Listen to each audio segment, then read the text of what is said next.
Lepo pozdravljeni. V tokratnem podcastu Vroča tema se sprašujemo, kako je naša lepa zelena Slovenija tudi ekološko ustrezna.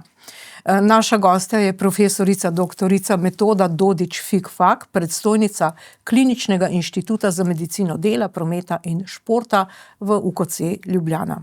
Lep pozdrav, gospa Metoda Dodič-Fikfak.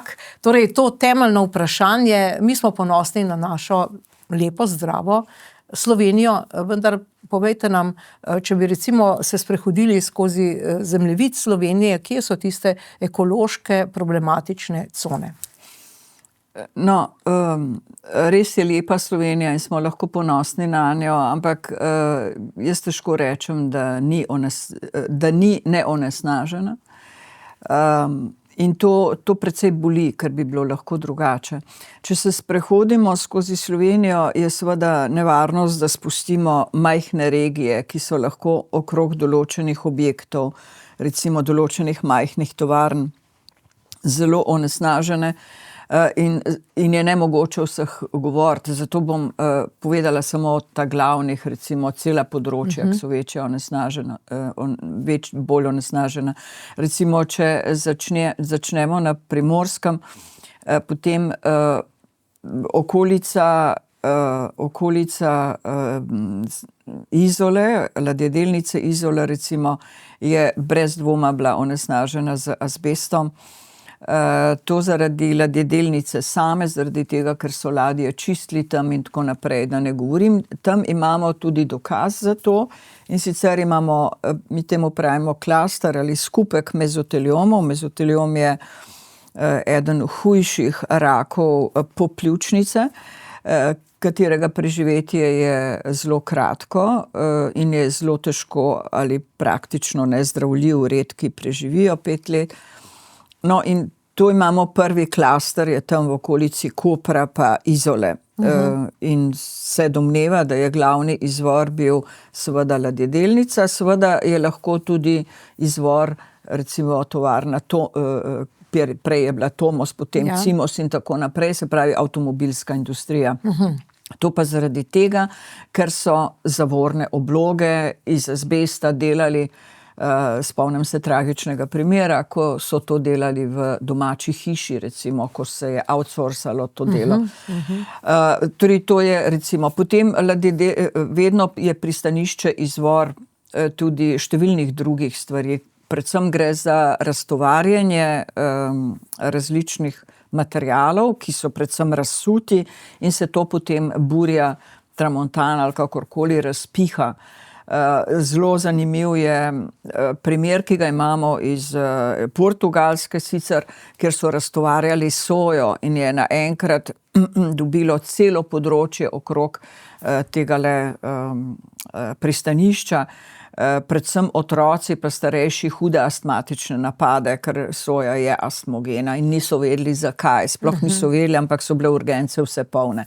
Tega pri nas ne spremljamo, zato vam ne morem reči, ampak verjetnost je velika, da je to tudi tako. Če se pomaknemo proti Krasu, proti temu zahodnemu delu Slovenije, poleg Salonita, o katerem vemo, spet z azbestom, ampak če se pomaknemo bolj na notranjski del, imamo dve veliki stvari, in sicer je naravno sevanje urana, se pravi alfa sevanje, kjer bi se seveda ljudi tudi lahko zaščitilo. Gre za sicer naraven plin, če lahko temu tako rečem, ki pa je čisto karcinogen, ker povzroča raka na pljučih.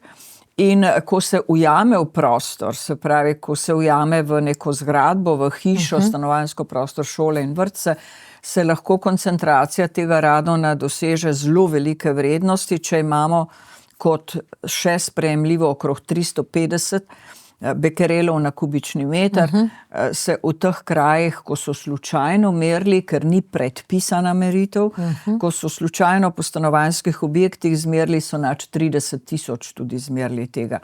Potem sam obisk Postojnske jame recimo ima določene punkte, ko so te koncentracije zelo visoke in tako naprej. Vse do Žirovskega vrha oziroma do rudnika urana v Žirovskem vrhu.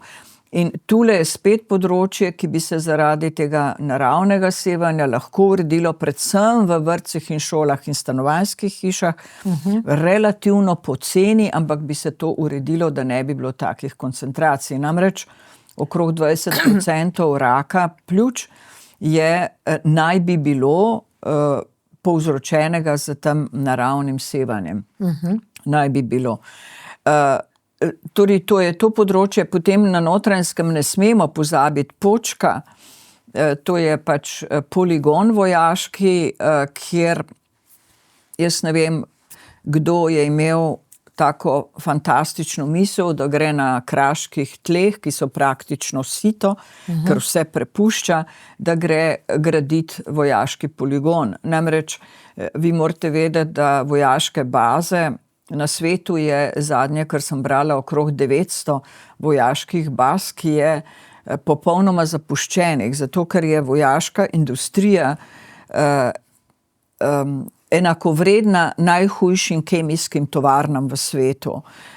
Se pravi, če to primerjate, je dejansko strahotno velika kemijska industrija, vojaška industrija. In tam najdeš na Počku, recimo, najdete od težkih kovin, svinca, cinka, bakra in tako naprej, do seveda organskih topil. In te stvari seveda pronicajo v podzemlje, slej ko prej pridejo v vodonosnike pač na dan.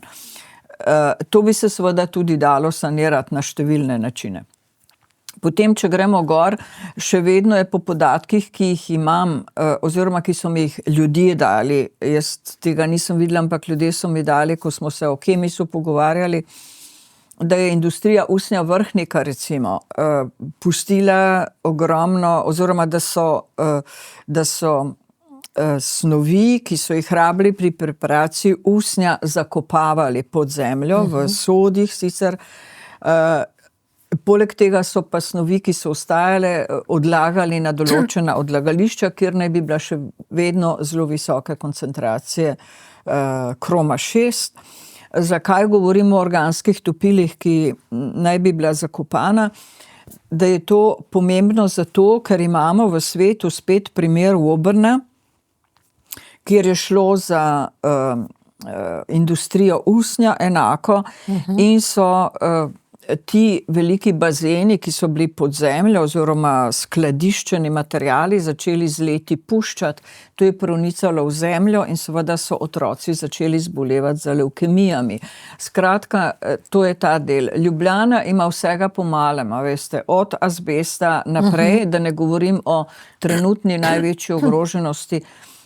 Recimo, govorimo o C0 sežigalnici, grozeči ogroženosti, ampak hkrati smo pa recimo v Ljubljani odkrili, recimo imeli so slučajne meritve, so delali težkih kovin pred leti in so odkrili, da je pred enim vrtcem v Rožni dolini koncentracija svinca v zemlji pred vrtcem strahotno visoka. In sicer zakaj? Zato, ker se je post festum odkrilo, da so to zemljo pripeljali z bivše delavnice akumulatorjev, mislim, da na Trubarjevi ali nekje, in so pripeljali v vrtec. Zakaj to jemljem kot problem? Ne le zaradi tega, ker se otroci igrajo v zemlji in seveda gre ta snov v človekovo telo, ampak posebej otroško, ampak predvsem zaradi tega, ker v svetu, v razvitem svetu, kjer jim je pomembna ekološka neonesnaženost in ne razumem, zakaj ne bi bila pri nas tudi to pomembno, je prostor, kjer se otroci igrajo, more biti oziroma kvaliteta zemlje, če hočete, mivke, na kateri se igrajo, ali zemljine, enaka, podobna kvaliteti hrane, ker vejo, da se približno vsak 100. otrok rad je tisto mivko. In zato mora biti tako zelo dobra kvaliteta zemlje, na kateri se igrajo. In zato se vsako zemljo, preden se jo pelje v neko predvirje vrtca, analizira, in to večkrat. V tujini. Recimo Norveško sem razgledala, iz kupa zemlje, ki se bo pripeljalo, se vzame več vzorcev, se je analizirala in potem šele lahko ta zemlja gre tam. Mi smo pripeljali svinc, ne sprašujte me kako, ker ni nadzora. Potem vam lahko povem, če se preselimo, še vedno imamo področja, kjer je bil Donit, recimo, ki so, to je od Sodražice pa vse gor Domžale in tako naprej. To so vse področja, ki so še vedno onesnažena z azbestom, ker je ta tovarna zelo veliko v različnih tovarnah uporabljala azbest, seveda. Potem, če se preselim na Gorenjsko, na Gorenjski je bila, imamo cel kup, da ne govorimo o Begunjah, ker imamo seveda Elan, in tako naprej, številne tovarne, recimo jaz sem se spomnim pred leti bila v eni od teh tovarn in sem vprašala direktorja, zakaj tako intenzivno diši, kolikor z avta stopiš po organskih topilih.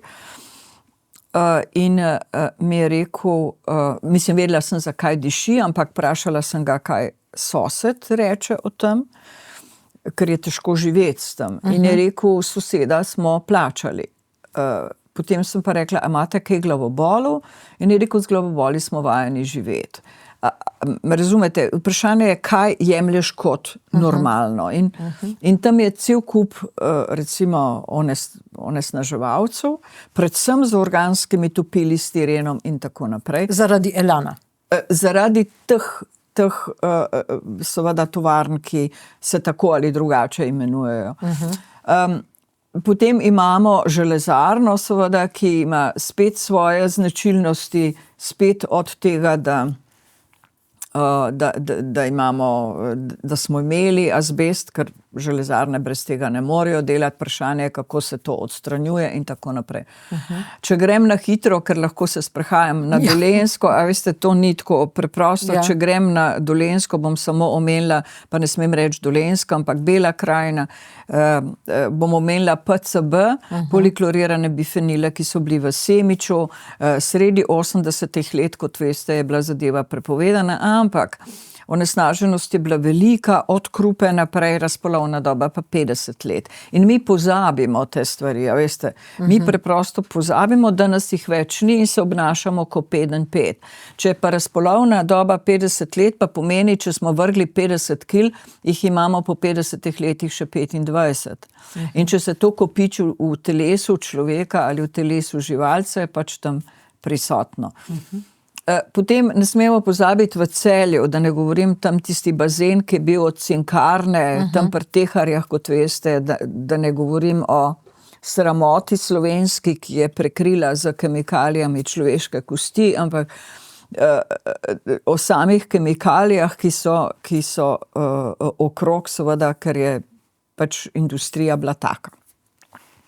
Potem ne smemo pozabiti kmetijstva, se pravi pesticidov. Jaz sem pridobila 7000 podatkov o atrazinu v pitni vodi. Atrazin povzroča moško neplodnost in je točno so tisti punkti, kjer so kmetijsko močnejši, je tudi koncentracija atrazina bistveno večja. Seveda poskus, da bi to pitno vodo, ki je dovoljena pitna voda, da bi te punkte, ker je atrazina več, povezovala z moško neplodnostjo, mi je bil onemogočen zaradi varovanja podatkov. Ne glede, a veste, da si zdravnik, da si zavezan k poklicni molčečnosti, ne glede, da si raziskovalec in da se obvežeš, da podatkov ne boš pod nobenim pogojem izdal, ne smeš do podatkov. Kdo vam je to prepričal? To me prepričujejo na vseh, zato ne bom imen govorila, ker bo jasno, ampak to se prepričuje, do katerega koli podatka želiš priti, predvsem v 2 inštitucijah ne moreš priti do teh podatkov. Recimo, pustva. Se pravi, to sem iskala tudi možnosti pri varuhinji, takrat je bila še predsednica države, informacijski pooblaščenki, do kako bi prišli do teh podatkov. A veste, ker za mene je lahko nek človek z imenom in priimkom, lahko je XY, samo do trenutka, ko do trenutka, ko rabim njegovo diagnozo, da ga povežem z izpostavljenostjo, pa moram imeti ime in priimek, drugače v tistem trenutku se pa lahko izbriše. Ampak tudi to ni bilo dovoljeno. Skratka, se pravi, na ta način en cel del znanja, kot vidite, oziroma vedenja, ki bi ga imeli, se uničuje, zabrisuje. Tudi to je bilo onemogočeno. Potem, to je bil recimo atrazin. Potem, če gremo še na Dolenjsko, smo recimo zanimivi, ko sem delala mapo mezotelioma po Sloveniji, dokler mi je bilo dovoljeno, potem mi več ni, smo povezovali, je bilo zanimivo, da smo imeli klastre in ti skupke mezoteliomov, ker smo natančno vedeli, da se je azbest nahajal, tudi če ga nismo videli, smo vedeli, da je bil.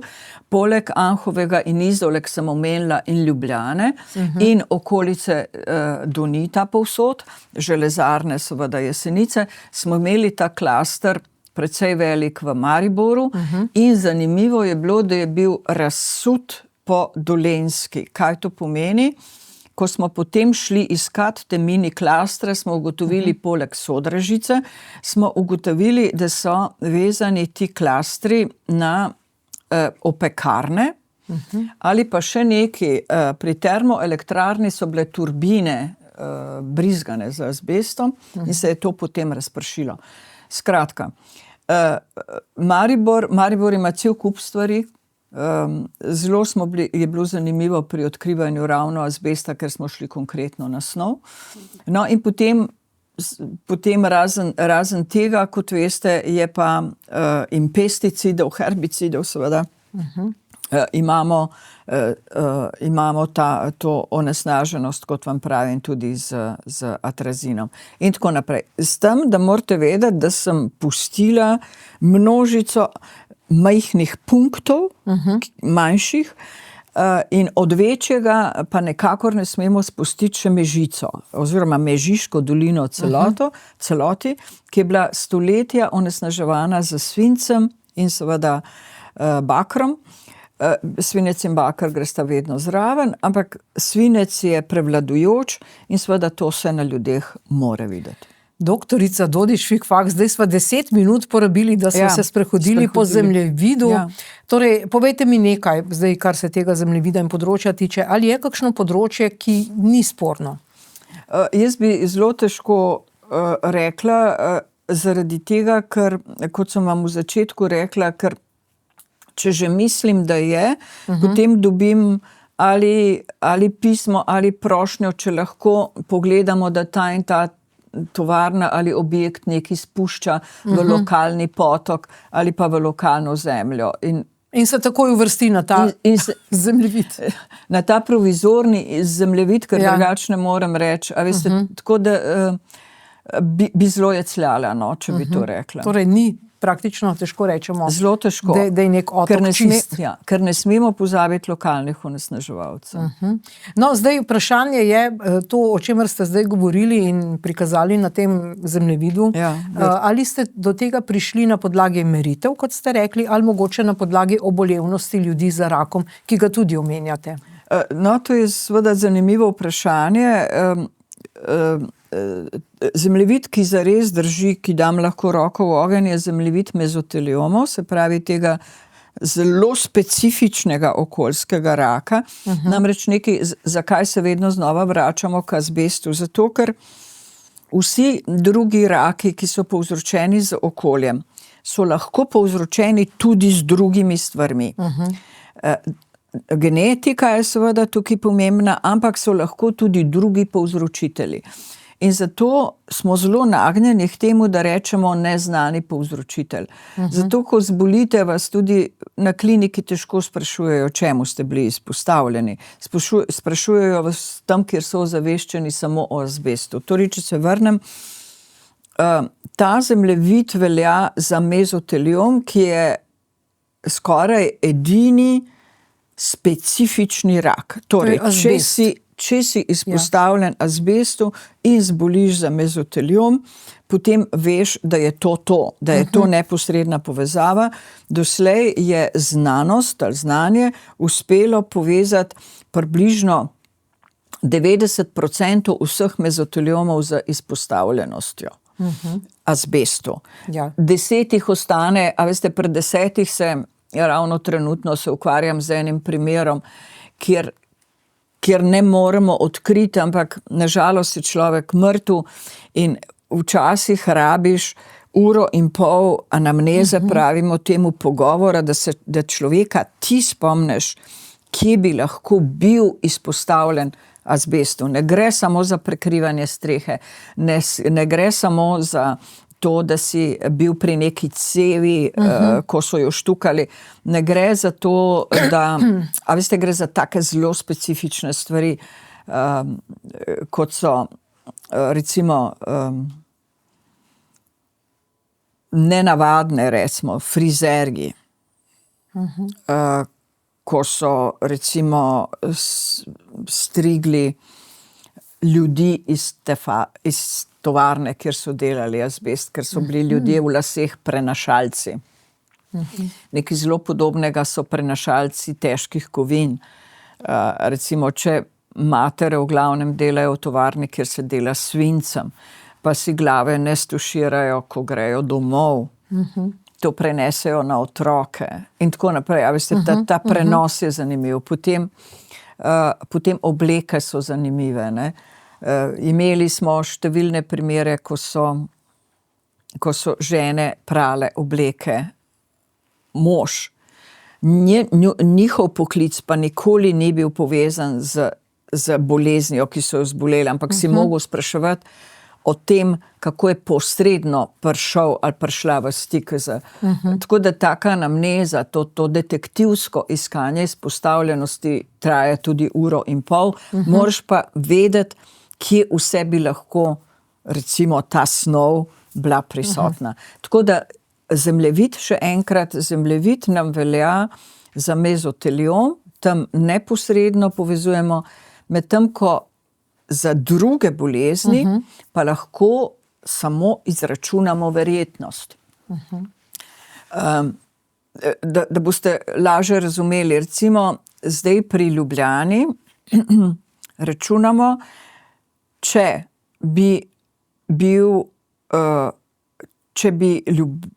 bi se v Ljubljani doseglo nivo samo 3 polutantov, to je prašnih delcev, ki so veliki 2,5 mikrona, dušikovih oksidov, ki jih v glavnem dela promet, in ozona, ki ga dobimo v glavnem ali od prometa ali iz Italije, če bi samo te 3 snovi zmanjšali na nivo, ki svetuje Svetovna zdravstvena organizacija, se pravi, da ta normativ, ki ga imamo zdaj, zmanjšamo na nivo, ki je svetovan strani Svetovne zdravstvene organizacije, bi v Sloveniji imeli okrog 1200 manj mrtvih na leto.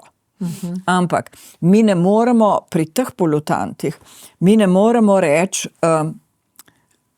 ti in ti si zbolel od tega polutanta. To lahko rečemo samo pri azbestu. Ti in ti si zbolel zaradi mezotelioma. Pri teh polutantih tega ne moremo reči, ker je bil vpliv okolja sovpliv. To se zračuna na velikih skupinah ljudi in se sklepa na posamezno državo oziroma skupino ljudi. No, zdaj se seveda lepo upeljali to temo, seveda obetajoče se nam sežigalnice v Ljubljani, ki se je Ljubljančani seveda bojimo, ne. Kaj bo zdaj ta sežigalnica, kot kaže, se jo forsira, poriva naprej, bo in nič drugače, a ne, za vsako ceno. Kaj zdaj ta sežigalnica lahko prinese? Zdaj poglejte, ljudje bojo bolje razumeli, če malo ozadja povem. Ljubljana je onesnažen kraj. Vi veste, da med 761 mesti v Evropi zaseda 709. mesto. Se pravi, smo čisto na repu že zdaj. Kljub temu, da gospod župan neprestano ponavlja, da smo znotraj dovoljenih mej. Najprej morajo ljudje to vedeti, kaj pomeni znotraj dovoljenih mej. Evropa postavi določene normative, ki so dogovorni. To niso normativi, ki bi dokazovali, da ni nevarnosti za zdravje človeka. Ampak so dogovorjeni. To lahko približno dosežemo. Države, ki so ozaveščene, bojo vedno šle v varno mejo in bojo rekle, ne bom upošteval teh evropskih normativov, ampak bom upošteval bistveno nižjo. To je tisto, ki je že znanstveno dokazana meja, da manj škoduje. Mi imamo normative Evropske unije in te v tem trenutku svetujemo, vendar tudi EU je rekla, oziroma priporočila, da naj čim prej sprejmemo mejne vrednosti, ki jih svetuje Svetovna zdravstvena organizacija, ki so bistveno nižje. Zakaj? V teh 12 letih se seveda znanost razvija in so prišli do kalkulacij. Kaj pomeni, če si ti izpostavljen recimo 10 mikrogramom na kubični meter prašnih delcev, 2,5, NOx-u in tako naprej. In kaj pomeni, če si izpostavljen 5 me razumete? In iz tega se izračuna tveganje. Skratka, če bi bilo normativ tak, kot ga ima Evropa zdaj in kot ga ima Ljubljana zdaj in ga izpolnjuje, imamo po izračunih, ki držijo in pijejo vso vodo, v Sloveniji letno okrog 1200 mrtvih samo zaradi onesnaženja okolja. Še nekaj, mogoče, da bo ljudem lažje razumeti, kaj pomeni P2,5, PM2,5, NOx in tako naprej. Prah je različne velikosti. In tisti prah, ki je večji od 10 mikronov, ga mi nekako, če ni ga seveda pretirano preveliko, ga mi, naše telo, izčisti, izkašljamo. Medtem ko bolj droben kot je, bolj globoko v pljuča gre. In prašni delci, ki so veliki 2,5 mikrona, grejo globoko v človekova pljuča. In ugotovili so, da ne glede na sestavo, ne glede kaj je v tem prašnem delcu, ali je svinec, ali je živo srebro, ali je organsko topilo, karkoli, ne glede na to, je sam prašni delec ubijalec. In sicer so prvič to odkrili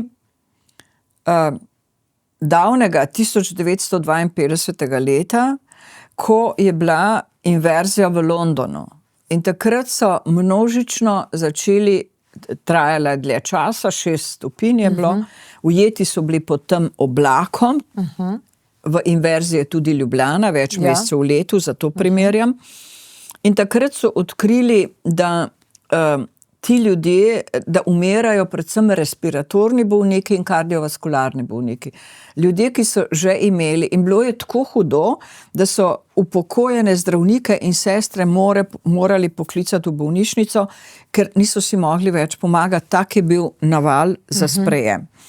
Takrat so delali istočasno meritve in so ugotovili, da je koncentracija SO2, žveplovega dioksida, zelo visoka. In so bili prepričani, da je povzročitelj SO2. Šele 30 let pozneje je to preračunal en raziskovalec iz Harvarda in je ugotovil, da je bil povzročitelj ne SO2, ampak prašni delci. In s tem odkritjem se je začelo intenzivno raziskovanje vpliva prašnih delcev na umrljivost človeka. In od takrat je, zato je tudi Svetovna zdravstvena organizacija po relativno kratkem času, po 12 letih dala rdeči signal, ni ta normativ, ki ga imamo zdaj pravilen, znižajmo ga, če hočemo ohranjati človekova življenja. Znižati ta normativ, ki ga ima Ljubljana zdaj, na to, kar svetuje Svetovna zdravstvena organizacija, pomeni praktično nemogoča misija. Samo na to mejo znižati. Kaj to pomeni? To pomeni, da bi župan, ki ima rad ljudi, moral poiskati vse najboljše glave, če hočete, in ume, tehnične, na kak način poskušati Ljubljano približati mejnim vrednostim Svetovne zdravstvene organizacije. Samo zato, da bi ohranil od 250 do 500 življenj v Ljubljani. Na kak način to narediti? Se pravi, seveda, gre za to, da se to, kar se je naredilo, Ljubljana je bistveno boljš, kot je bila, ampak a veste, bistveno boljš še vedno pomeni, da smo na 709. mestu. In ne se primerjati z severnoitalijanskimi mesti, ne se primerjati z Sarajevom, ne se primerjati z celim Balkanom in z Bolgarijo. Mi se moramo primerjati, če hočemo bolje, z nekom boljšim. A veste, ne se po Milčinsko iti, zmeraj se na Milčinskega spomnim. Skratka, kaj torej narediti, da bomo to dolino, če hočete, in ljudi, kolikor toliko ohranili oziroma izboljšali. Mi vemo, da so problem zasebna kurišča, ampak to je problem številka 1 praktično povsod, ampak a obstaja načrt, kako ta privatna zasebna kurišča povezati, kako jih, a veste, tukaj ne gre samo za povezati, to ni za ukaz ali zakon dati, ampak ljudem povedati, narediti načrte, jih prepričati in tako naprej. To je cel projekt. No, in zdaj v to dolino, zdaj sem pa pri vašem vprašanju, v to dolino, ki je taka, kot sva zdaj rekli, ki je na 709. mestu po onesnaženju, ki ima letno od 250 do 500 mrtvih zaradi onesnaženja samo teh 3 polutantov, ne govorimo o drugih. Zdaj bomo v to dolino pripeljali sežigalnico. Sežigalnica je, tako kot je dr. Močnik rekel, samo razprši smeti, se pravi, tisto, kar sežgemo, se razprši v ozračje, ni tam, kjer je koncentrirano, ampak se razpršijo produkti tega izgorevanja, kar se zgodi. Zdaj, Ljubljana pa ni prevetrena. Kam bojo potem ti plini šli, ki jih bo proizvajala? Župan pravi, da se bo zgradil dimnik. Ja. Seveda, namreč, da bojo ljudje razumeli, zakaj dimnik pomeni, če je to skleda, v kateri je oblak, to je inverzija, oblak, ki preprečuje gibanje zraka, to je zelo tako nek ščit. Župan pravi, da bo naredil tukaj noter dimnik, ki bo preprosto šel čez ta oblak in tule se bo razpršila umazanija iz dimnika. Zdaj, a veste, po višini, ki jo je napovedal, je profesor Barvar šel to računati in se tudi pogovarjal, kolikor vem, z Arsom in ugotovil, da bo en velik del časa ta dimnik prekratek, da bo ta oblak višje. In če je prekratek, kaj pomeni? Da je vse onesnaževanje ostane pod pokrovom in da se onesnažuje dolina še bolj. Nobeden pa ne in dejansko nihče ne govori o celostnem upravljanju z smetmi. Namreč sežigalnica je tovarna, kar pomeni, da mora imeti snov za zgorevanje in te snovi mora biti veliko. Kot veste, ima kopenhagenska probleme za količino smeti, ima dunajska in tako. Vse sežigalnice povsod v svetu so dimenzionirane za več smeti, kot jih lahko sežigajo. In tudi v Ljubljani bomo sežigali. In tudi v Ljubljani bomo vse sežigali s tem, da ne obstaja, jaz sem izrecno spraševala, ali imate načrt, da boste s to energijo greli stanovanja, ki so zdaj individualna kurišča. Ali imate načrt, kako bo to in časovnico. Kdaj bo to speljano, ste dogovorjeni z ljudmi in tako naprej. In tega ni. Je sežigalnica. A veste, mi smo zelo parcialno zrihtani. Se pravi, da res v gozdu, ampak to nasploh, ne samo v okolju, v gozdu rešujemo en listek. ne skrbimo pa za deblo. No, saj na začetku mislim, da je imel zamisel, da bi v Mostah, tam, kjer že je ta toplarna, da bi tam to zgradil, ker je tam že neko omrežje narejeno, seveda, ampak jasno je bil odpor ogromen. Samo ista napaka je zdaj tudi na Barju, ker kot ste rekli, je to pod tem pokrovom, da ne govorimo o zagatah gradbeniškega tipa, torej ta veliki dimnik, ne, na Barju, veste, kakšni bodo temelji, ne, to bo stolp v Pizi, to se bo nagibalo, to sploh ne moreš zgraditi tega dimnika. Se oproščam, jaz nisem seveda, zato se v stroko, ki ni moja, ne želim vtikovati, ampak sem pa v eni skupini, ki smo izrazito interdisciplinarni in se pogovarjamo v glavnem po internetu to so sami strokovnjaki različnih strok, od gradbenikov do ljudi, ki so mojstri v komunali in celo glasbenike zraven, skratka, ampak arhitekt, ljudje, ki vejo svoj posel. In ko to začneš brati, potem samo ne moreš verjeti razsežnost problema. A veste, razsežnost problema, ker recimo, če gradiš dimnik. Mi smo bili pred nedavnim z inštitutom, mogoče leto nazaj ali pa 2, v Plečnikovi cerkvici na Barju. In nam je ravno to, so nam tolmačili, kako je temelje delal. A veste, kako je v bistvu kot mostiščari, pilote, ne vem, kako se reče, temeljil, oziroma sidrov, te pilote, in koliko pilotov je sidrov, zato tini tajni majhno cirkuco. Zdaj si pa predstavljajte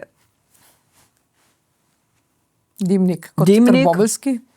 Neskončno visok.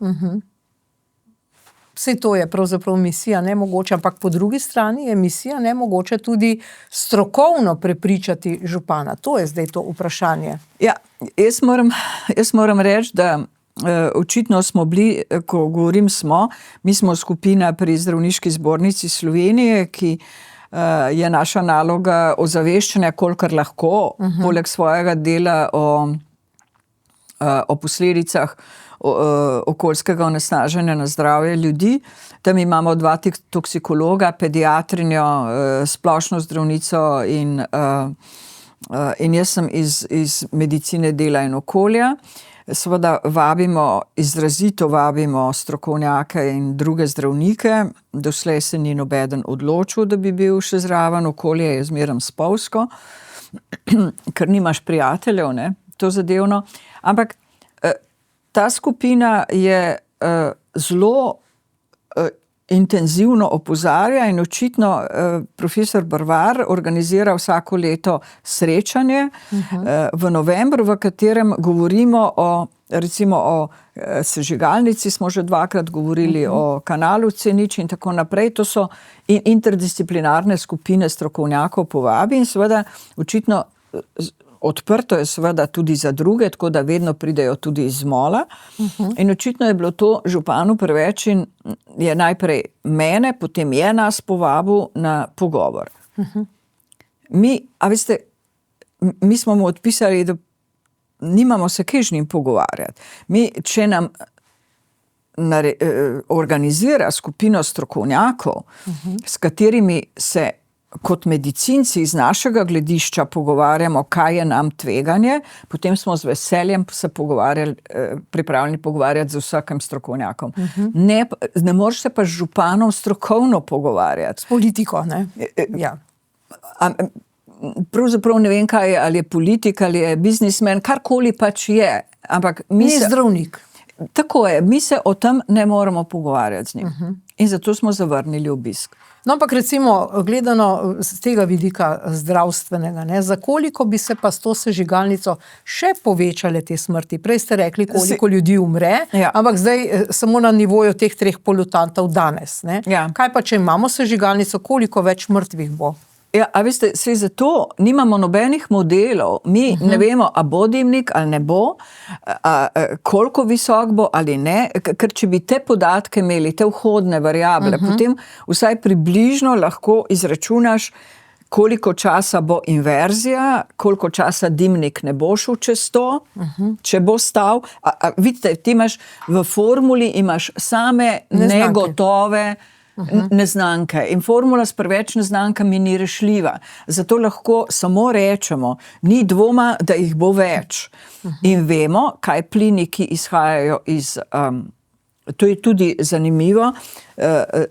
Profesor Močnik je zelo fajn zračunal, in sicer ne zračunal, to so oni ugotovili, sicer na sosežigu v Anhovem, ampak ugotovil je, da ne samo količina prašnih delcev, ampak tudi moč, ki jo ima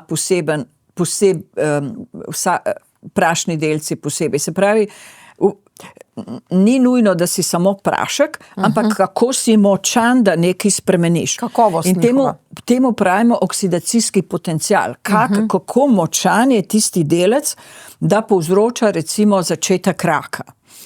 In oni so to zmerili in so ugotovili, da so koncentracije v okolici Anhovega, se pravi sosežiga, relativno nizke, ampak da so ti delci, ki pa so izjemno močni v tem oksidacijskem potencialu.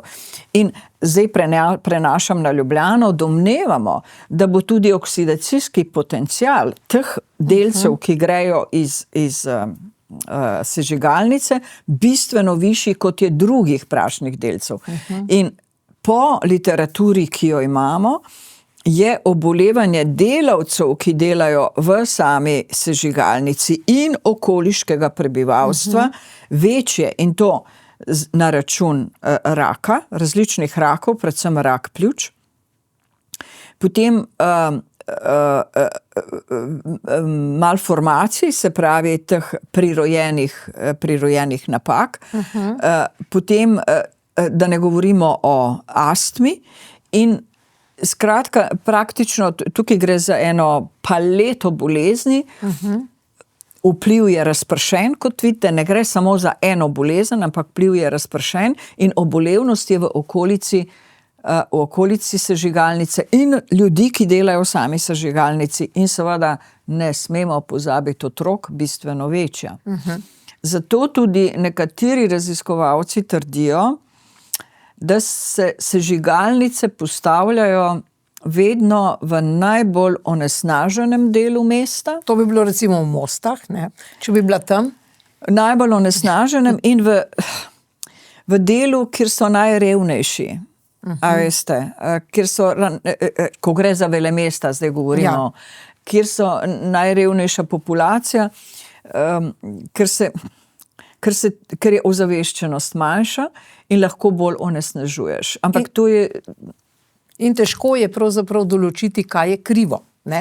To je bistvo. Ker je v centru, bi rekli, sej tam promet, tam je tako. Oziroma so te tovarne majhne in tako naprej. Tako da, ko so Avstralci avstralska vlada dala strokovnjakom, preden so ali ne začnemo graditi ali ne, so rekli, je bil to eden od pointov, od točk, se pravi, sežigalnice se gradijo tam, kjer že itak obstaja onesnaženje. Ravno zaradi tega, da se ne bi razpoznalo, kako veliko vpliv imajo. In če mi pravijo za Ljubljano, kot veste, je župan pripeljal dunajskega župana, in ne samo to, da je Dunaj bistveno bolj prevetren in da se to ne da primerjati, ampak če gledate zadnje čase, se prebivalci okolice, ne glede kako zelo lepo zgleda, se upirajo, seveda, ker imajo očitno težave. Ali se bo v primeru ljubljanske sežigalnice pojavil kakšen nov polutant? Prej ste omenili 3. A veste, definitivno, ampak ti 3 so tisti, ki se v glavnem merijo, ki se merijo rutinsko. Mi imamo še cel kup drugih polutantov. Pri sežigalnici pa pričakujemo, tako kot sem vam rekla, pričakujemo težke kovine, veliko je odvisno od tega, kaj se sežiga, ampak pričakujemo težke kovine, pričakujemo eno paleto organskih topil, to so tako imenovani pahi, a veste, in to potem so dioksini, ki se lahko zgodijo, čeprav pravijo, da sodobne sežigalnice jih ne bi imele, oziroma da bi jih imele bistveno manj. Skratka, Če bomo to sploh merili. Gre za okoljski koktejl. A veste, v sodobni ekologiji, če jo tako imenujemo, ampak o onesnaženju zraka, se težko govori o onesnaženju z enim polutantom. Ampak vedno bolj se raziskovalci osredotočajo na te koktejle. A veste, ki imate vsakega pomalo. In vse skupaj pa deluje lahko na različne načine. Lahko se učinki seštevajo, lahko so učinki sinergistični, kar pomeni, da se množijo in jih je izjemno težko odkriti. No, drug tak primer, ki nas straši, seveda pa je kanal C0, ste ga že omenili, tudi tu se nam obeta katastrofa ekološka pravzaprav. Jaz osebno mislim, vsi ne delijo z mano mnenje, ampak jaz osebno mislim, da je C0 hujše tveganje, kot je sežigalnica. Če pri sežigalnici upam, da bojo, ne vem, v kaj upam, ampak recimo upam, da bi se v prihodnosti vsaj naredil ta načrt, kako bojo na račun gretja izginila zasebna kurišča. Verjetno sem idealist, ampak če to računam, potem pri C0 ne morem na nič računati, ker C0 imeli smo to srečo, da smo poslušali še ljudi druge stroke, se pravi najprej tehnologe, potem seveda tudi biologe in druge, ki vidijo oni svoj problem.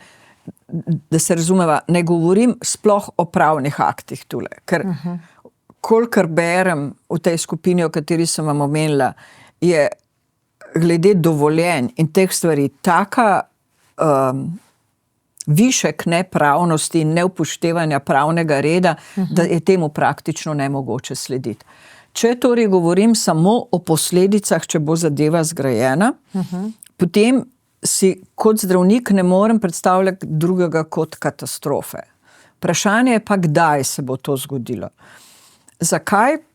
Zato, ker če imava to mizo za Ljubljano in to, kar imava spodaj, imava za bazen, ki je pod Ljubljano in nad to vodo teče cev in ta cev ni zgrajena iz enega kosa, ker toliko sem gledala literature in kot so me tehniki podučili, če kaka cev mora teči skozi, ampak v krajši razdalji, v razdalji nekaj metrov, ne pa kilometrov, skozi neko vodovarstveno območje, da se razumemo, ne govorimo o nerazvitih državah, govorimo o razvitih državah. Potem mora biti cev iz enega kosa in mora biti neprestano s kamero nadzorovana. Se pravi, da mora biti dostopna, da se jo nadzoruje neprestano z kamero, hkrati pa v enem kosu, da nič iz nje ne izteka, preprosto povedano. Cev C0 je pa zgrajena kot Lego kocke, se pravi, da se štuka.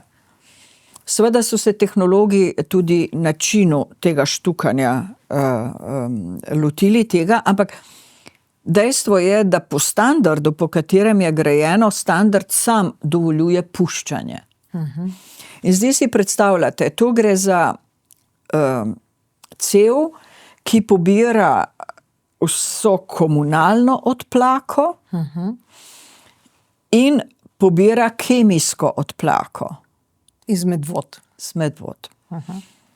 Kaj to pomeni? V Medvodah vemo, kar prej nisem omenila, ampak je industrija kemijska na višku. Zdaj, če nam najbolj plastično povem, če je cev, ki teče nad vodo in če ta cev pušča, najprej moram povedati, ljudje mogoče ne vejo, ampak v našem blatu v glavnem ljudem smrdi, ampak ne gre za smrdenje. V tem blatu so bakterije, so virusi, so spore, so paraziti.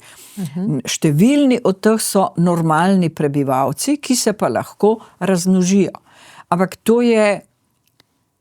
so pa taki prebivalci, če pridejo v človekova usta, v človekov prebavni trakt, človek lahko zboli. In to lahko hudo zboli. In zaradi virusa, in zaradi bakterija, ne pozabiti na viruse hepatitisa, bakterije enomorje, enterokoki, potem ne pozabiti, se pravi, na na vso to mikrofloro, če hočete, ki je v našem blatu, in če to pušča, to je v cevi. Hkrati smo pa dobili še množico kemikalij iz tovarn. In če to pušča, kam bo to šlo? To gre v vodo, si drugam ne more iti. Gre najprej v pesek pod cevjo. Vkolikor je ta razdalja med cevjo in med vodo zadosti dolga, imamo upanje, da se bo nekako prefiltriralo. Zdaj, o tem so nam govorili biologi. Mi imamo menda edinstven biološki filter, ki uspe do določene mere to prečistiti. A veste, ne to iz kanala, ampak to, kar se zdaj dogaja, kar pride iz atmosfere, kar pride iz gnojenja in tako naprej. To se prečisti v pesku. To se prečisti v tem pesku in tej množici bakterij, ki so se skozi stoletja, tisočletja verjetno razvila v ta čudovit biološki filter. Zdaj pa imate naenkrat puščanje cevi, kjer pušča, mi tega ne opazimo, kako bomo pa vedeli, kdaj je začelo puščati. A veste? Ali bo puščalo en teden, ali bo puščalo 14 dni, ali bo puščalo 1 leto, kdo bo pa vedel, koliko časa pušča. Posebej še, ker je puščanje dovoljeno. In zdaj bo tale odplake bojo pronicale v ta bazen. V vodovod, kleče. V to čisto vodo. Že zdaj imamo z določenimi vodnjaki težave, ki so zaprti, ker so kemijsko onesnaženi. Torej, kaj vam hočem povedati? Povedati vam hočem, da živimo dejansko na bombi, ker kaj bo to prineslo? In to je akutni učinek, ki se lahko zgodi. Ta voda lahko priteče nekje, odvisno od zajema, in je tisti del odvisno od obsežnosti tudi, če lahko rečem, obsežnosti problema. In je ta del, ki bo tisto vodo pil, a veste, to iz zgodovine poznamo. Mislim, če gremo iz ljubljanske zgodovine, je to Maxi Market. Ja, to je bilo zdaj. To je bilo zdaj. Ena sama cev je sama cev ali pa, ne vem, ampak ena sama stavba, to hočem reči. Zdaj si pa predstavljajte vodovod, ki pride v številne hiše. Tudi če en sam zajem pride v številne hiše.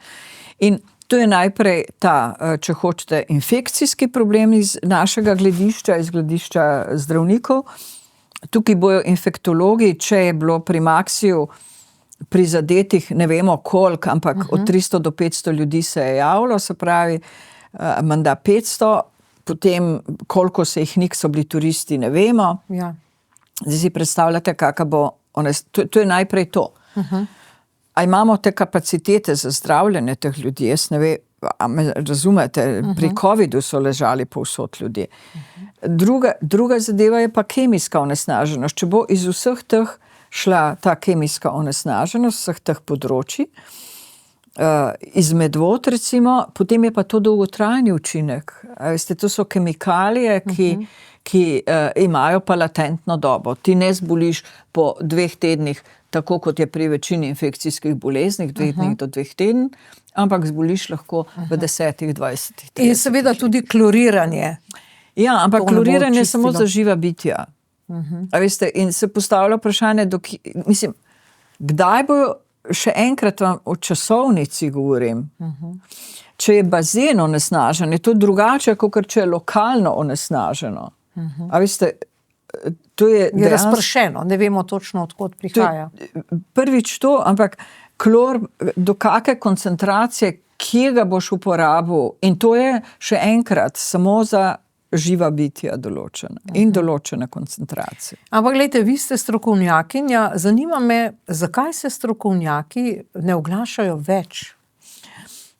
Torej, ko smo imeli tiskovno konferenco o C0 na našem inštitutu in smo povabili različne strokovnjake, je takrat, jaz sem to prvič slišala, iz tega nisem vedela, ampak profesor Duhovnik pokazal eno piramido, kako naj se gradijo taki kanali, če lahko tako rečem. To je Jože Duhovnik iz Strojne fakultete. Ja, kateri stroke naj bojo noter vključeni. Zanimivo je, da je kot primarno, se pravi, vse stroke vključil tu noter.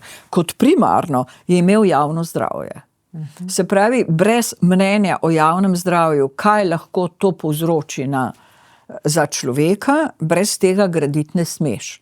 In kolikor jaz vem, je bilo mnenje takrat Nacionalnega inštituta za javno zdravje, ki se ga vpraša za tako mnenje, Ministrstvo za zdravje vpraša Nacionalni inštitut, je bilo njihovo mnenje negativno, da se graditi ne more.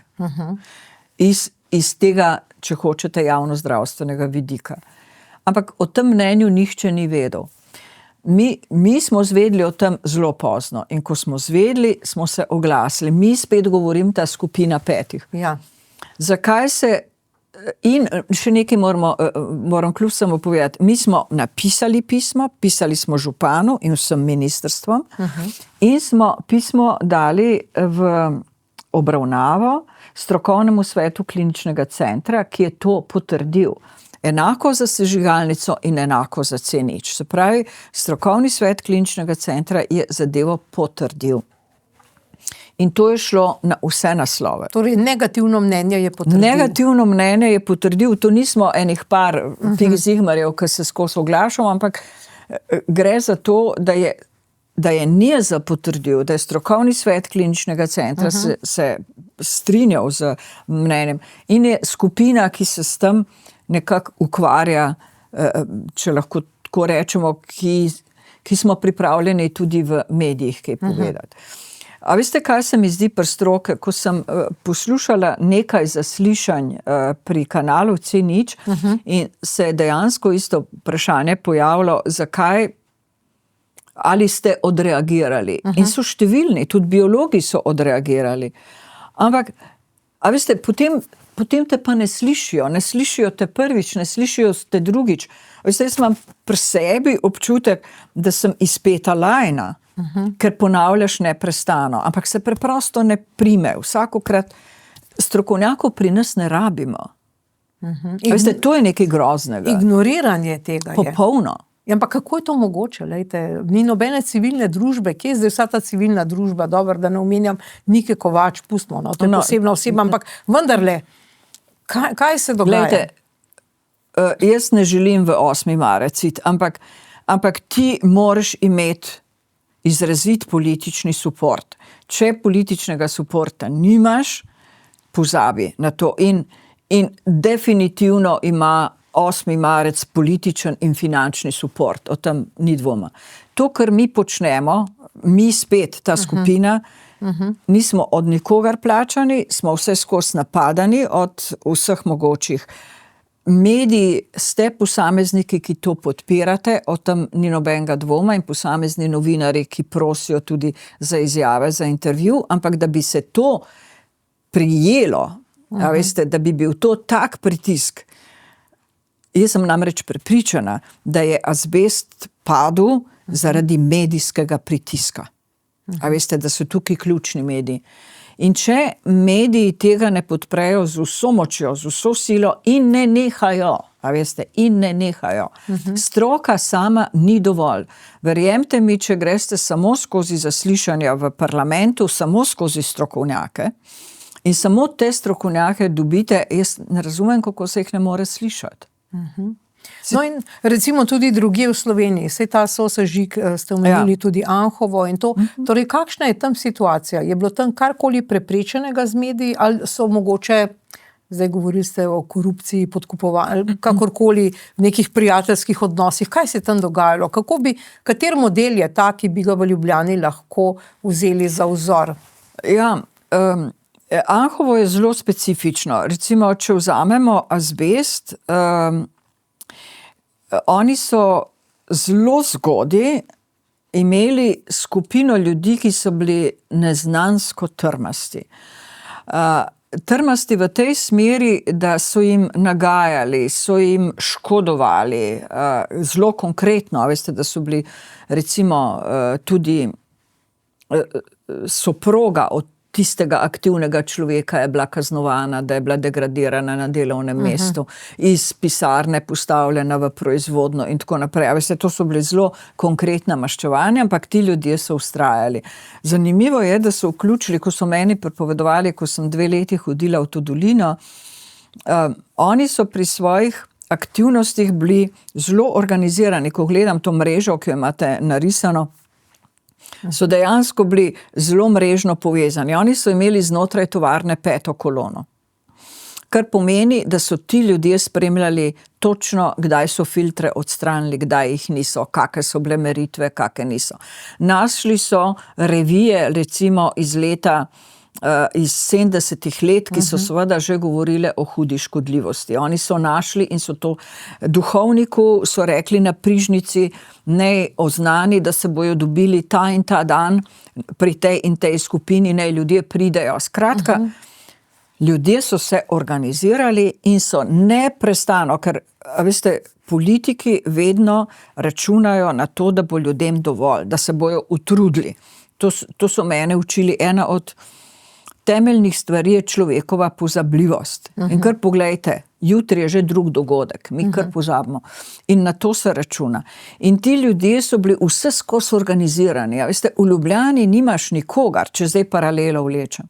Veste, to so bili skupina gospoda Bavdeža, ki so imeli v ozadju tudi cel kup ljudi, ki so jim pomagali. Imeli so pravnico, fantastično sodnico, ki jim je sestavljala že v zgodnjih letih pritožbe brez podpisa, ampak so se oni podpisali, oni so bili pripravljeni se podpisati in tako naprej. To so bili ljudje, ki so si upali, ki so vedeli in so še danes pokončni ljudje. In vse skozi so ekipe. A veste, vse skozi je, ali je društvo, ali je združenje in so nepodkupljivi. Ampak to je ekipa, ko že trpi neke posledice, ker nek objekt že stoji. V tem primeru Ljubljane se pa želi preprečiti sežigalnico, preprečiti C0. To je res, ampak ti ljudje, kar sem vam hotela reči, sem govorila o dobi azbesta, so delali že v 70. letih, a veste, so pa bile že posledice, ampak so bile skrite. A veste, ljudje so opažali, da ljudje bolj umirajo, ampak to je bilo skrito, nihče glasno ni govoril. Jaz sem šla potem v arhive, recimo inšpektorce, zdravstvene inšpektorce gledati tule v Ljubljani. In je bilo več kot transparentno, da se je vedelo, ampak ljudem se ni povedalo. Golničani so več kot jasno vedeli, kaj se dogaja, ampak ljudje niso vedeli. In tako naprej, to pustva. Ampak Ljubljana ima koncentrirane intelektualce. Iz tega gospe profesor Lučke Bogataj sem spraševala enkrat, če mi ona raztolmači, zakaj je taka inercija ljudi, zakaj je tak menefregizem, nič me ne briga pravzaprav. In ne razumem. Ne razumem, ker to je nekaj zelo konkretnega, kar se bo zgodilo tem ljudem. Zakaj niso aktivni? A so tako močni finančni vplivi, ali je tako. Jaz sem najprej pomislila na strah, ker imam neki ljudi, ki imajo svoje osebne izkušnje, tudi na okolju, ampak na drugih stvareh, neposredno z odločevalci ljubljanskimi in nisem mogla verjeti, da tak strah dejansko lahko obstaja. Za službe? To je strah, ki hromi. A veste, ja, da te popolnoma onemogoči in sesuje, ja. Ja. No, lejte, zdaj seveda, če gledamo Senovo, pa vse te dogodke, ki so bili še v socializmu, ne, takrat bi človek, če gledamo nazaj, nekako razumel, da je bila pač politika tista, ki je to na nek način blokirala, se ni smelo govoriti in izpostavljati. Ampak kdo danes to blokira? Spet politika ali kapital? Kaj se danes dogaja? Denar. Ja. Povsod v svetu, veste, če ti primerjaš, ne vem, Združene države, tam malo bolj poznam, ali kdorkoli, katerakoli druga država, je vedno vprašanje denarja. Smeti so, kot veste, izjemno drage. To je zlato, praktično. In za vsako A veste, tukaj gre za toliko denarja, jaz se spomnim, da in tako zelo pomembno, da se recimo o ukinitvi azbesta so se pogovarjale države na nivoju pri kanadskem predsedniku, so se pogovarjali recimo Blair, torej to je to je diskusija na najvišji ravni, za toliko denarja to gre, a veste, in tukaj gre tudi za denar, a veste, to je več kot jasno. Nekdo mi je pred kratkim napisal, da je največ provizij v gradbenih lobijih in da so to tako strahotno visoke provizije, da se niti slučajno ne vtikuj v to, ker ne boš uspel. Res pa je tudi to, ne, da recimo te posledice bodo, ampak nekoč daleč in vsak reče, se takrat pa mene več ne bo. Ja, to so že rekli. Ja, sej mene ne bo ali pa ne bom tega videl. A veste, to mene ne briga. Ampak dejstvo pa je in primarno dejstvo je denar. To so dobički strahotni, o katerih mi ne niti razmišljamo. Torej, kaj konec koncev lahko naredi Slovenija? Zdaj, eno so ta področja, ki ste jih navedli na začetku, kjer so neke plasti zemlje, kjer je nek azbest, ki ga včasih tudi niso tako obravnavali kot danes, je mogoče neko sevanje radona. Nekaj so neki dogodki in pa stanja, ki se jih da preprečiti. Konec koncev bi lahko država to naredila ali pa zamenjala zemljo pri vrtcih ali kakorkoli. In kaj je tisto, predvsem v Ljubljani, kjer se nam obeta ta sežigalnica, kar lahko naredimo danes vsi skupaj, da to preprečimo? Veste, tukaj moramo dejansko ločevati. Mi imamo veliko starih grehov, o tem ni nobenega dvoma, in človek bi pričakoval, da eno ministrstvo, kot je Ministrstvo za okolje, preko seveda strokovnih inštitucij, naredi popis zelo onesnaženih področij in ne samo popis, ampak časovnico sanacije in seveda finančna sredstva, ki so za to potrebna. Nobenega dvoma ni, da je bil poskus za to narejen za Mežiško dolino, govorim za poskus, ker se to ni dokončalo. Medtem ko čiščenja azbesta ni bilo narejenega praktično nikjer, bil je narejen čiščenje azbesta v sami fabriki, ne pa v okolju nikjer. Se pravi, mi rabimo politiko očiščenja. A me razumete? Za vsako snov posebej. Seveda so to drage stvari, ampak če računaš, a veste, jaz vam ne morem zdaj v milijonih evrov reči, ampak če bi 30 let od začetka, ko imamo državo, to naredili, bi bili že veliko naredili in to se naredi prioriteto. Kaj je tisto, ki je najbolj nevarno in kako in v kakem času lahko to najlažje saniramo.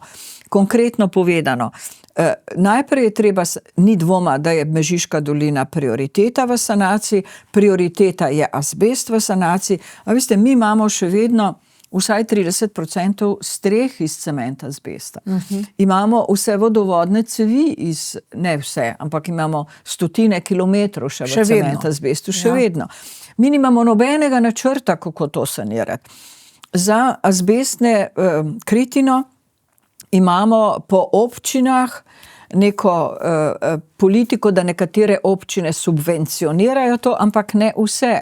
V Ljubljani ravno smo gledali divja odlagališča, kljub temu, da se nekatere stvari subvencionirajo, se druge odlagajo. A veste, in to preprosto ne gre.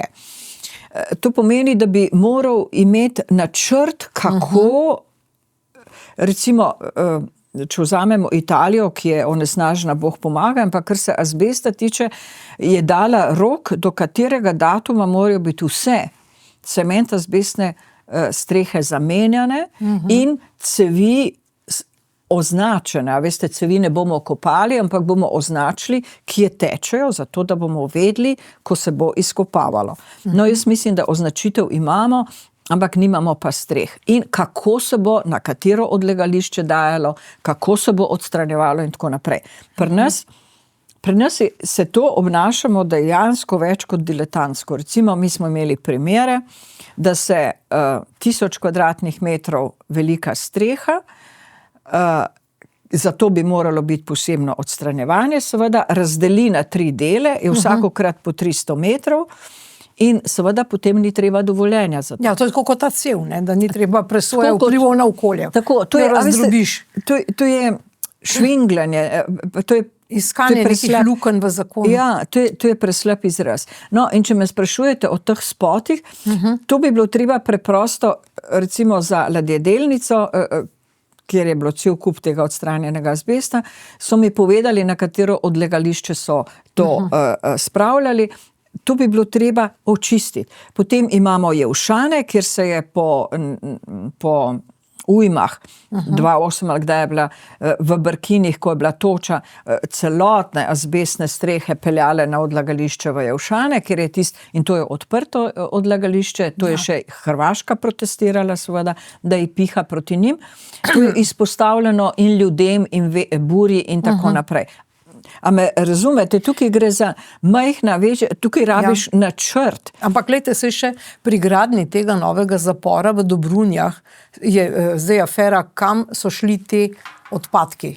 Ne vemo. Zato, ker nimamo... Pa to zdaj, ja. Pa to vam pravim, to mora biti načrt in pravila. Ja. In to sem vam začela že z vrtci. Kako lahko ti to zemljo pelješ, ker to se je zgodilo ne iz Dobrunj, ampak iz tele tovarne akumulatorjev. Ob Ljubljanici. Kako se je to pred vrtcem znašlo? Se ne more, ker mora vsak tovornjakar imeti dokaz, kam je zadevo odstranil. In tega nimamo. No pa glejte, recimo zdaj, ko se pogovarjamo, kaj po volitvah. Ne? Naprimer, da pride neka nova vlada, oblikuje novo ministrstvo za okolje, če ga bo, ne vem, ampak kaj točno naj bo zdaj ta prioriteta? Jaz mislim, da bi se morali začeti lotiti od ničle. Ker mi imamo zelo podobno kot zgleda, da je v politiki vsakega malo. A veste, tako pa nič do konca ne naredimo. Manjka nam tudi inštitucij. Država, samemu ministrstvu težko rečeš, ima strokovnjake, ampak jih ima peščico. Morala bi določiti strokovne inštitucije, ki pomagajo to narediti. Če mene vprašate, kar se okolja tiče, naredi najprej zemljevid, kje so nevarni spoti. To je ta zemljevid, o katerem ste zdaj govorili. In kako jih sanirati. In kako zadevo sanirati. Tisto, kar je za državo pomembno, ker so velika. Veste, nekatere stvari so zelo hitro rešljive. Če govoriva o Krasu in govoriva o sevanju radona. Tukaj, kolikor sem se pogovarjala s strokovnjaki, ni treba drugega kot dejansko za vsako novogradnjo obvezno zahteva, da se ventilacijski sistem ugradi in je menda zelo poceni, so mi rekli, da se ugradi pred novogradnjo noter v hišo. Drugič, meritve radona v vsaki hiši niso težke. So 1, 2, 3 so narejene in seveda, če so koncentracije velike, kako je treba stvar sanirati. To gre lahko čist lokalno se to naredi, ampak mora biti nekje zapisano. Ker roko na srce, te hiše, če so nesanirane, niso vredne nič, tako kot niso vredne hiše, ki so polne azbesta, ki jih je cel kup recimo v Ljubljani. V Murglah. In to posamezniki kličejo. Iz Murgel. Ne samo iz Murgel, ampak gre tudi za druge vrstne hiše. Ko me kličejo in rečejo, kupili smo hišo za 250 000 evrov, zdaj pa smo jo začeli obnavljati in povsod, kamor smo se lotili, je azbest. Obloge so azbestne. Obloge za azbestno, ja. Okrog oken, pa pregrade v kopalnicah in tako naprej. A me razumete? Zato se zavzemamo tudi, pa ne bi to napovedal, pa ni naredil NIJZ, kako imeti recimo azbestno kartico, tako kot je energetska kartica, tako bi bila azbestna, na Krasu bi pa morala biti seveda radonova kartica, koliko hiša seva. Veste, to so male stvari, ampak treba je začeti. Mežiško dolino je treba do konca spucati. Ne gre samo za to, da jo prekriješ za zemljo, ampak gre tudi za to, da karkoli dela, vsi so poplave. A veste, kaj so poplave? Poplave so vse na dan prinesle. In tisto preteklo in tisto sedanje. Ne komentiram temu, kako je v dolini, ki je skrajno onesnažena s svincem, lahko še vedno tovarna svinca. A veste, o tem ne govorim. In tako naprej. če ne bomo imeli enega načrta, to ne pomeni, da bomo sanirali v času ene vlade. A veste, to je tisto podobno kot zdravstvo. Ja. Ker moraš imeti dolgo trajno politiko.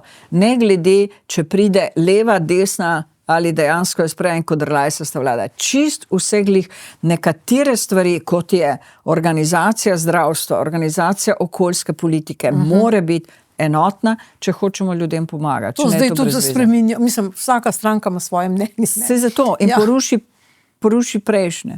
Ja.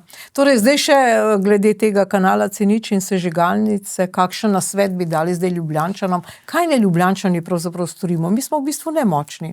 Ja, vem, ampak a veste, če bomo vsi rekli, da smo nemočni, a veste, če bomo vsi rekli, da bomo nemočni, potem bomo vsi tiho, bomo sedeli in pravim, ko bikec Ferdinand, duhali cvetice. A veste, kaj čem s tem reči? Če se ti a priori definiraš kot nemočen, ko nič ne moreš narediti, glejte, če imamo polno ulico ljudi, imeli smo kolesarje, imeli smo pitno vodo, zdaj imamo ne vem kaj.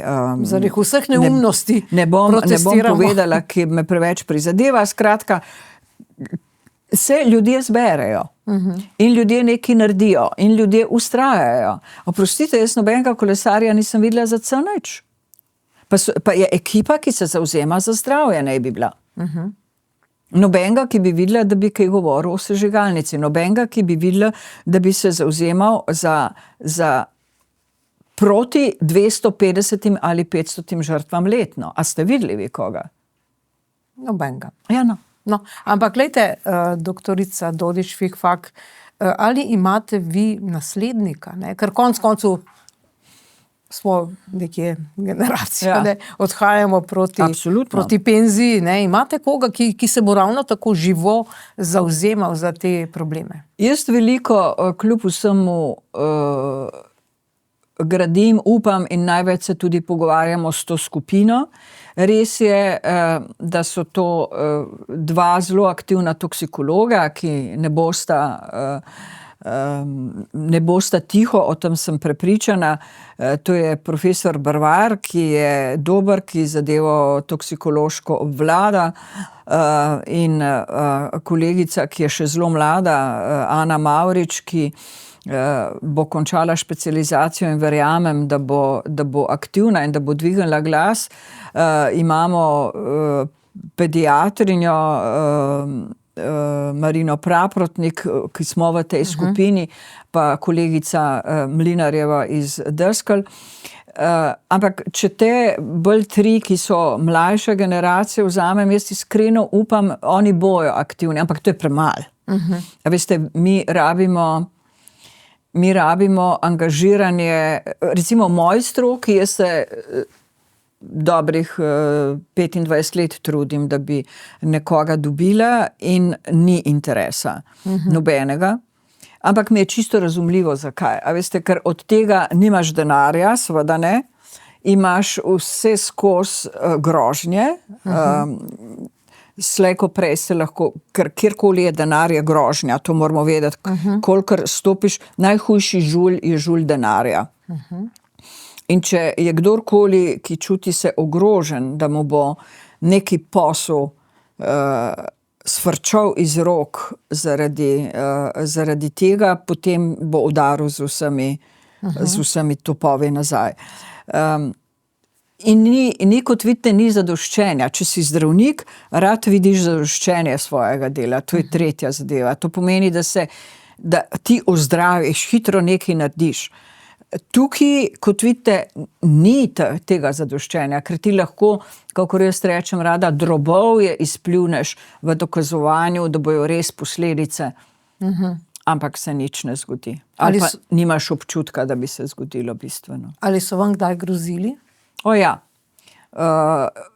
Jaz sem bila tudi obsojena na prvi stopnji sodišča. Šlo je za stvar, ki vam jo težko povem, ker jo nisem razumela, zakaj gre. Iskali so način, kako me obsoditi. In sicer so me obsodili, da sem svetovala kolegici, kar je moja dolžnost. Jaz sem bila mentor tej kolegici med specializacijo, da sem tej kolegici svetovala, da nekega pacienta mu prizna poklicno bolezen. In ta pacient je pozneje dejansko tudi umrl. Bila sem prepričana, da zaradi vplivov tovarne, kar se ni dalo dokazati, ampak jaz sem ji povedala, da če ne bo tega naredila, se pravi, če ga ne bo proglasila za poklicno bolnega in mu ne bo dovolila delati na tistem delu, na katerem je bil on zaposlen, da bo naredila strokovno napako. In ona je Faberki povedala, da sem jaz to svetovala in oni so mene tožili. In kako se je išlo? Na prvi stopnji je bilo, torej jaz nisem želela odvetnika, zaradi tega, ker sem rekla, da je moja duša mirna. In potem me je nekako prisilila hčera, ki je pravnica, da to moram narediti, da moram odvetnika imeti. In so me obsodili na prvi stopnji na 2 milijona evrov, če se ne motim, in pogojno na 2 leti zapora. In nisem vedela, sodnik je imel, Smrtnik je bilo njegovo ime, imel je kazenski zakonik pred sabo odprt in bral pol ure iz tistega kazenskega zakonika potihem, tako da sem tistih občutkov ne bom nikoli pozabila, tam sedela. In na koncu je rekel, da sem kriva in nisem mogla razumeti, zakaj sem kriva, ker so si potem čist neko drugo krivdo izmislili, in sicer, da sem svojemu svaku omogočila bolniški stalež, kar je nemogoče, ker jaz sem medicinec dela, jaz nimam nobene šanse, da bi to naredila. Da sem pa svetovala kolegici, je pa to moja dolžnost. In so rekli, mi je rekel sodnik, še zdaj se spomnim, da je to približno tako, kot če bi njemu nek sodnik svetoval in bi na ta način vplival nanj. Mi smo pa dolžni svetovati, posebej, če si bil nekomu mentor. A veste, to se nam dogaja na vsakodnevni, vsak dan dobiš ti klic, kaj lahko naredim v tem primeru. No, kakorkoli. On me je obsodil in potem smo se seveda, je bila cela gonja v kliničnem centru, takratna direktorica je zahtevala, to je bila nepravnomočna še, ker mi smo se pritožili na višje sodišče. Takrat so zahtevali, da odstopim kot predstojnik, potem so se moji sodelavci uprli, da je nepravnomočna sodba in da tega ne smejo narediti. In je potem direktorica od tega odstopila. Potem je pa pritožba, ampak, a veste, pritožba je pa uspela. Najhujše je bilo to, ker je potem mi ta kolegica rekla, da je bil sodnik pri njej v ordinaciji, tako me obsodil in da je rekel, jaz sem jo moral obsoditi. Ja, to je Slovenija. Mislim, meni je bilo to grozno. A veste, in potem so šele čez 1 leto, čeprav je bila sodba veliko prej spisana, ampak šele čez 1 leto sem dobila popolno oprostitev, ne vrnitev na prvo stopnjo, ampak popolno oprostitev. Zvedela sem še za številne druge stvari, ki jih imam spravljene in upam, da bom lahko pisala enkrat o obsodbah podobnih, kot so bile moje. Problem je, se pravi, pritisk je bil, meni je bila takrat grozna izkušnja, ker pritisk je bil grozljiv na naše sodstvo in na poslance iz tujine.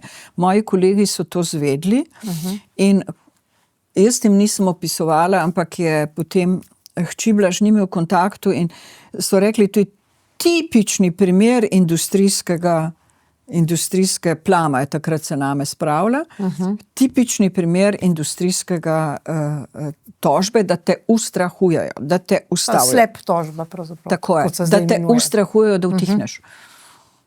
No in takrat so se dejansko pisali kolegi iz celega sveta, zadeva je bila obravnavana na kolegiju Ramacini, katerega članica sem zdaj. To je en svetovni kolegij, ki vključuje 180 raziskovalcev z strani okolja in dela. In takrat, po mojem, so pod težo tega strašnega pritiska. Mednarodnega, ne slovenskega. Ne slovenskega, ja. Slovenskega, se spomnim kolegice, ki je prišla, je rekla, ne vem, kaj je bilo takrat, ali so bili eni od teh komentarjev, veste, ko so jih spodaj pisali, so bile crkne, ne kuzla, pa take stvari. Ja, to poznamo. Ta primitivizem non plus ultra. Ampak zato, če rezimirava, kako se potem ti lahko spraviš pri izobrazbi, ki jo imaš, pri konec koncev si dal skoraj 50 leti nekega strokovnega dela skozi, kako naj kolegu, ki bo te nasledil, zadoto to ponudiš. Kateri je tak mazohist, da bo a priori to sprejel? Dobro, zdaj mogoče še pogled naprej, kako se bodo zdaj te stvari odvile čez 5 let, 10 let. Ljubljana bo imela sežigalnico, bo imela C0, bomo sanirali. Jaz še vedno upam in še vedno trdim in apeliram, da naj se to ne zgodi. In še vedno upam, da ne bo sežigalnice, in še vedno upam, da ne bo C0. Da bo se našla ena zdrava pamet. Meni je bilo tudi zanimivo, da so strokovnjaki ravno na tej okrogli mizi, o kateri govorim, govorili o tem, da je način, da se C0 sanira. To pomeni, da ni potek tak, ampak da se to uniči, da je seveda toliko denarja, ampak da se preprosto po drugi poti ga spelje. Kjer ni podtalnice. Ker ni take ogroženosti, se pravi, da tehnične rešitve očitno obstajajo. Za sežigalnico, a veste, čeprav lahko razmišljamo tako, da se tale svinjarija razprši, ampak da bi bilo vsaj zelo manjše. Se pravi, da če že more, prvič, naj govorimo spet sva pri načrtu, o celovitem upravljanju z odpadki.